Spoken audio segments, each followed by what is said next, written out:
Bueno, muy buenas tardes a todas y todos.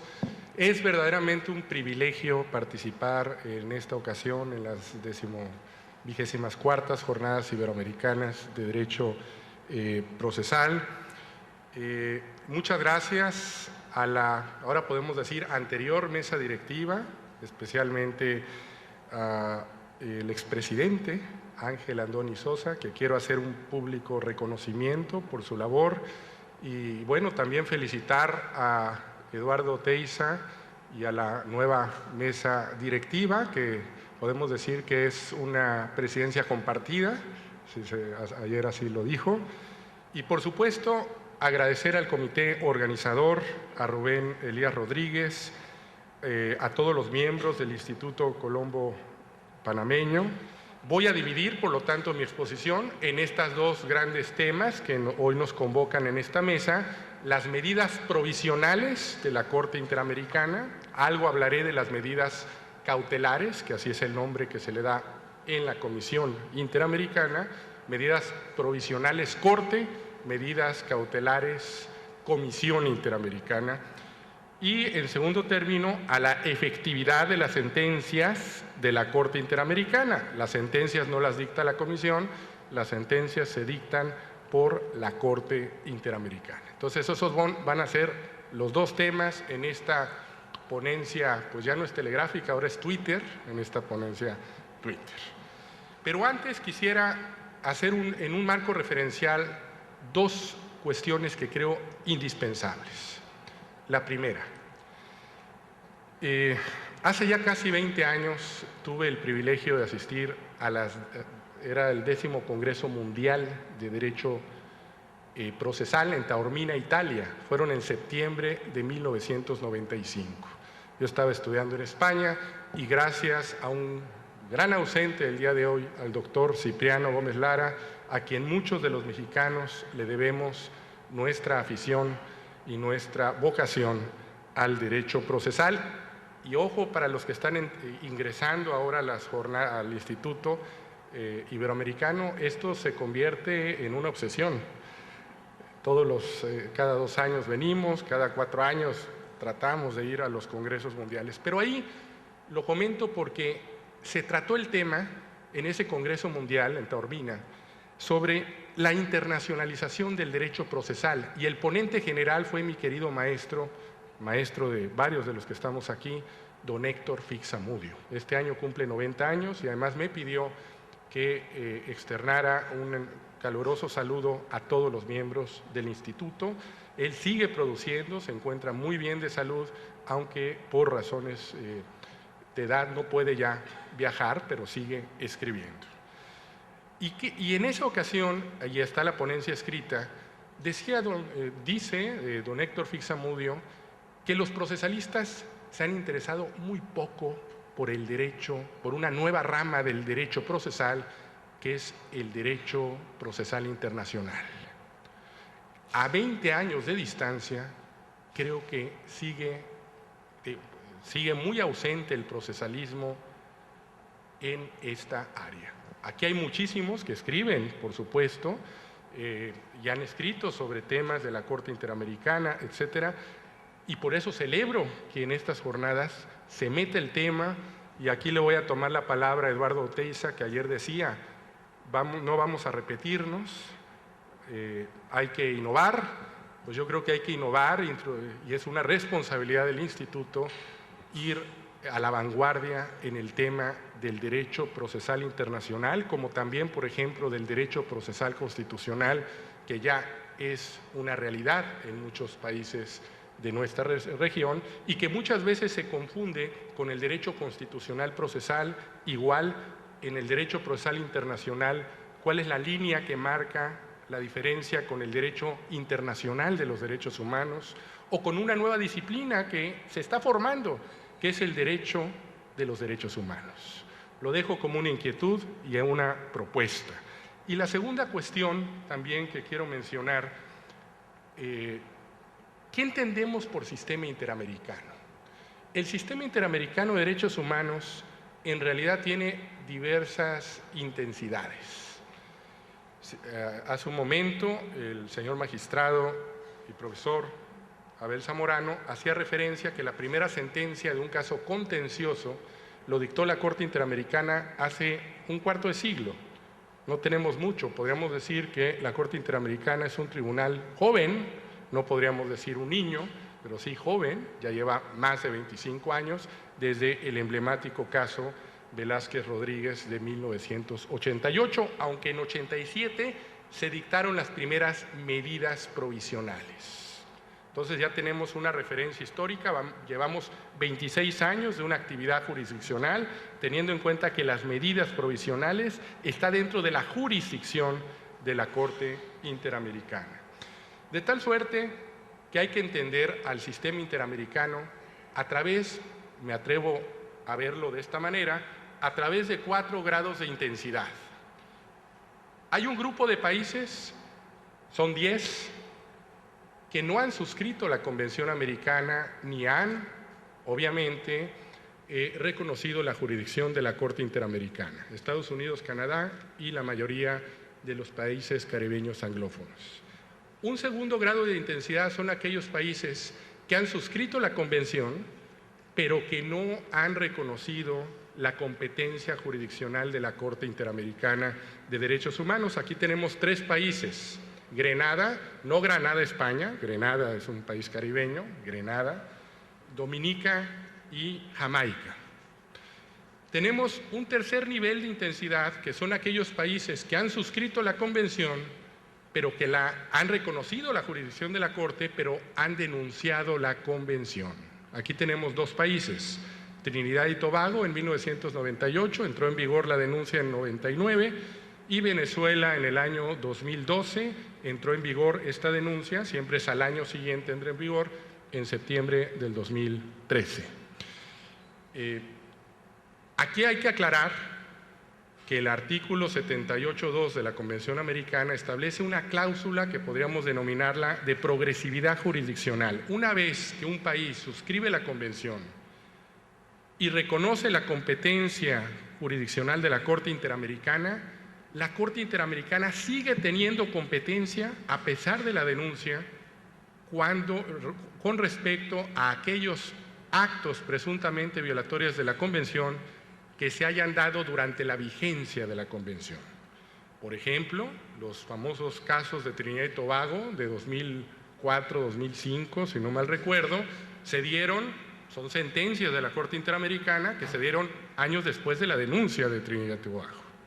Y hay un cuarto nivel de intensidad que le podríamos denominar de intensidad plena del sistema interamericano, donde 20 países actualmente han suscrito la Convención y han reconocido la jurisdicción de la Corte Interamericana sin denunciarla, con algunos países reservas, como se puede dar en cualquier tratado internacional. De tal suerte que yo creo que es muy importante entender, por ejemplo, en el tema que estamos discutiendo de medidas provisionales y de eficacia o eficiencia o efectividad de las sentencias, que podríamos discutir si es lo mismo o no, efectividad de las sentencias, que en realidad hoy está operando plenamente solo en 20 países. La Corte es una Corte esencialmente latinoamericana con aspiración a ser interamericana. Yo creo que ese es un gran reto y creo que como Instituto Interamericano nos debemos, yo creo que comprometer y analizar, porque la universalidad de los derechos está de por medio y la garantía de los mismos. Muy diferente a Europa, donde los 47 estados parte reconocen la jurisdicción del Tribunal de Estrasburgo. Ahora sí paso en esta ponencia Twitter a los 2 temas que nos ocupan. Medidas provisionales. Voy a tratar evidentemente de hacerlo a tuitear en 7 temas que creo que son relevantes, que ya algo se dijeron mis muy destacados compañeros de mesa. Primero, las medidas provisionales que dicta la Corte Interamericana tienen fundamento normativo, tienen fundamento en la propia Convención Americana. El artículo 63.2 establece que en casos de extrema gravedad y urgencia y cuando se haga necesario evitar daños irreparables a las personas, la Corte, en los asuntos que esté conociendo, podrá tomar las medidas provisionales, de manera expresa está esa facultad en la Convención Americana, que considere pertinentes.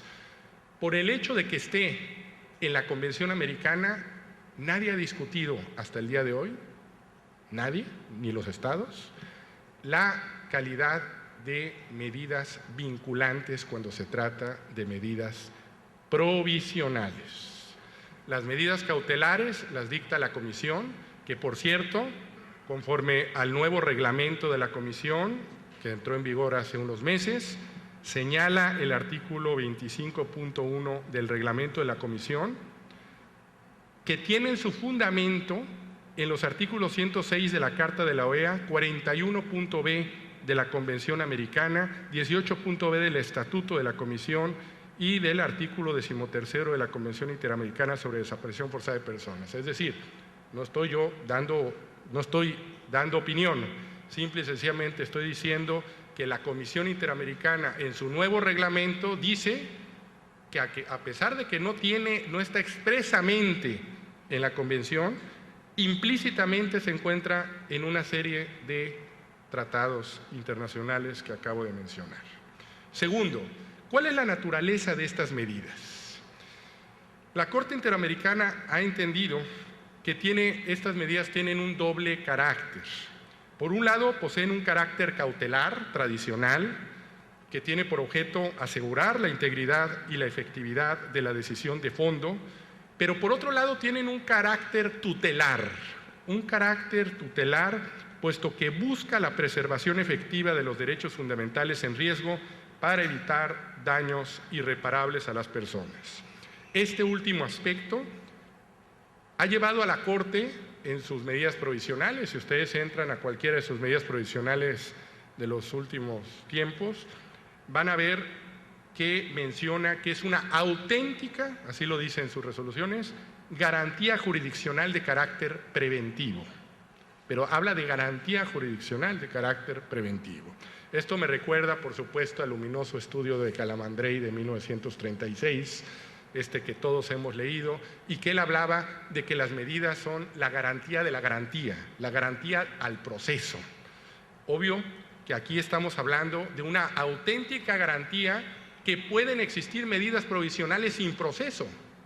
¿Por qué? Porque la Corte Interamericana, la segunda parte del artículo 63.2 dice: si se tratara de asuntos que aún no están sometidos a su conocimiento, a la Corte, cuando todavía no hay un caso, puede también la Comisión solicitar las medidas provisionales. O sea, no hay proceso, pero puede otorgarse una medida, lo que le hace verdaderamente un instrumento tutelar por sí mismo, una garantía por sí misma, no garantía de la garantía, sino garantía en sí misma para proteger derechos. Tercero, ¿cuáles son los elementos para otorgar las medidas provisionales? Ya se dijeron también en esta mesa. Situación de son tres: extrema gravedad.